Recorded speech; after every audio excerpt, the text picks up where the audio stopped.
Hey, UCA. This is Bruce Baker from Rutgers University, Graduate School of Education.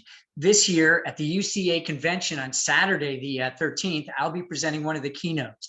First of all, I got to say I'm completely honored and a bit overwhelmed and humbled by having this opportunity to talk to you at an organization that really helped give me my start and served as a venue for some of my craziest thoughts on school finance with a number of collaborators within the organization.